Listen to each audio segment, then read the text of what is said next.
Panggung Camp Nou bersiap menyambut amunisi baru yang bakal bikin lini serang mereka makin hidup. Barcelona dilaporkan lagi menyiapkan pergerakan senyap buat memboyong Julian Alvarez dari Atletico Madrid.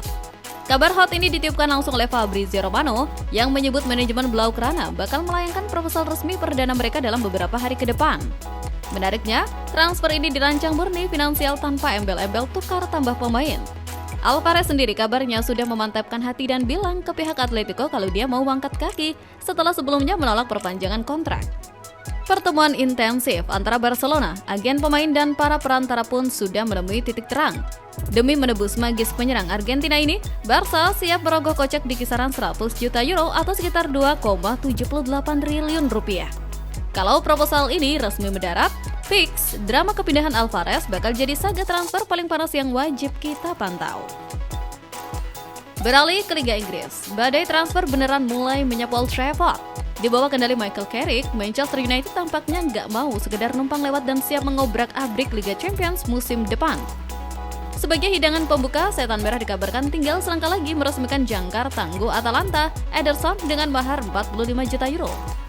Fabrizio Romano mengonfirmasi kalau kesepakatan personal sudah beres dan tinggal nunggu ketukan palu final manajemen. Tapi, ambisi Carrick nggak berhenti di situ. Setelah Ederson kelar, MU langsung tancap gas memburu gelandang Newcastle Sandro Tonali.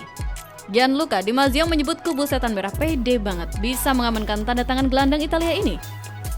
Angin segar pun berembus karena harga Tonali ternyata berada di angka 100 juta euro atau 80 juta pound sterling, lebih murah dari rumor awal di Inggris.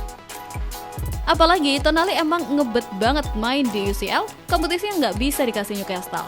Duet Ederson-Tonali di tengah ditambah kehadiran Barcola yang menyempurnakan skema Carrick, jelas bakal bikin King MU kembali jadi monster yang ditakuti di Eropa.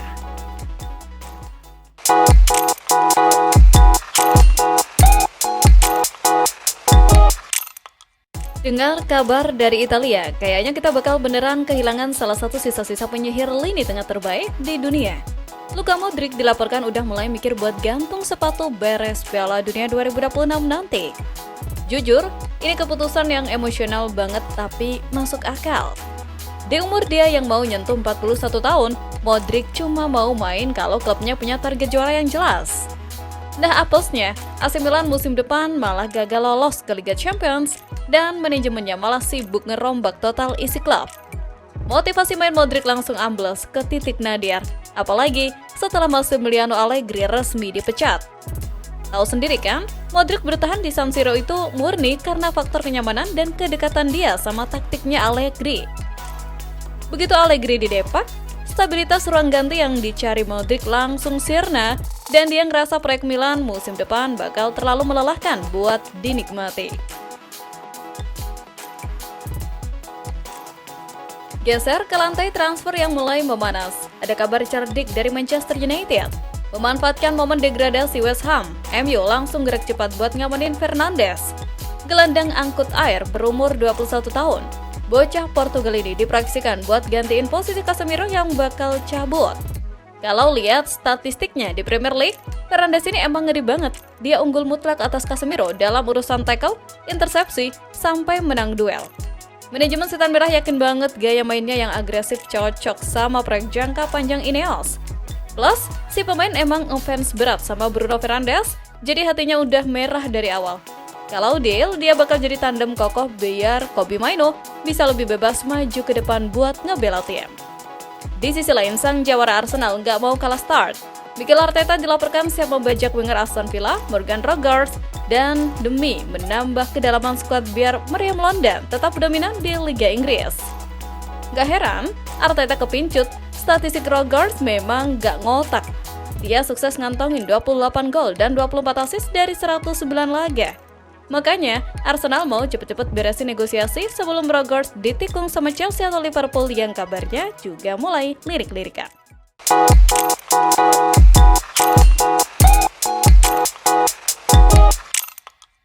Ada yang beda dari bahasa tubuh Erling Haaland belakangan ini. Gairah sang predator seolah menguap begitu Manchester City dipastikan menyerahkan mahkota Premier League ke tangan Arsenal. Situasi di Etihad makin terasa dingin setelah muncul kabar bahwa runtuhnya motivasi Haaland dipicu oleh keputusan Pep Guardiola untuk menyudahi eranya yang kemudian dikonfirmasi dengan persiapan Enzo Maresca mengambil alih kemudi. Melihat ada celah di lengan Manchester, Real Madrid yang baru saja melewati musim tanpa trofi langsung pasang radar. Haaland dinilai sebagai jawaban paling sempurna untuk membalikan kejayaan Los Blancos. Jelas, City tidak akan tinggal diam karena mereka sudah mengikat sang striker dengan kontrak jangka panjang hingga 2034. Namun, Madrid tetaplah Madrid dengan segala daya pikatnya.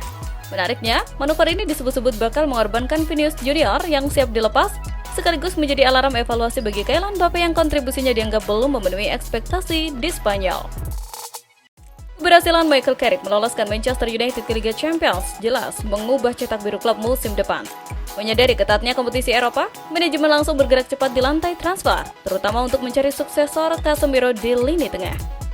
Pilihan jatuh pada Ederson dari Atalanta yang kabarnya sudah mencapai kesepakatan lisan untuk durasi kontrak 5 tahun.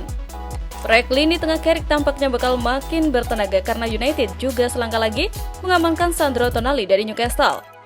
Duet Ederson yang visioner dan Tonali yang Spartan diproyeksikan menjadi dinamo baru yang ideal untuk transisi permainan setan merah. Di tengah aroma segar pemain baru, manajemen juga harus menyelesaikan teka-teki Marcus Rashford. Barcelona yang sempat menikmati jasanya kini ragu mempermanenkan sang pemain karena kendala finansial. United pun kini dihadapkan pada pilihan krusial, memangkas harga demi menyeimbangkan neraca keuangan atau justru menariknya pulang ke dalam rencana besar Carrick.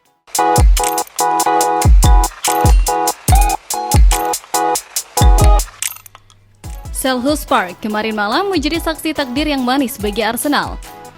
Di laga penutup kontrak Crystal Palace, The Gunners sukses membungkus kemenangan tipis 2-1. Hasil ini bukan sekedar tambahan 3 poin, melainkan stempel sah bahwa trofi Premier League musim 2025-2026 resmi pulang ke London Utara. Walaupun Mikel Arteta melakukan rotasi skuad, irama permainan mereka tetap dominan dan tenang dikendalikan. Kebutuhan pecah lewat gol Gabriel Jesus di penghujung babak pertama, lalu digandakan oleh Sontekan Noni Madueke di awal paruh kedua. Palace sempat memperkecil jarak lewat Jean-Philippe Mateta di menit-menit akhir, namun pertahanan Arsenal terlalu disiplin untuk digoyah. Kemenangan ini membuat Arsenal kokoh di puncak dengan 85 poin, unggul 7 angka dari Manchester City. Pesta domestik usai, kini fokus mereka langsung beralih memburu kejayaan di final Liga Champions. Perjalanan Manchester United musim ini menjadi plot twist yang puitis. Sempat membuat fans cemas, kehadiran Michael Carrick mengubah segalanya menjadi indah. Kemenangan atas Brighton di laga penutup menjadi manifesto nyata kehebatan taktik yang kini akrab disebut Carrick Ball. Carrick berani menduetkan Kobbie Mainoo dan Mason Mount di lini tengah. Pasukannya bertahan tenang di area mid block, membiarkan lawan asyik menguasai bola sebelum akhirnya dihukum lewat transisi kilat yang mematikan.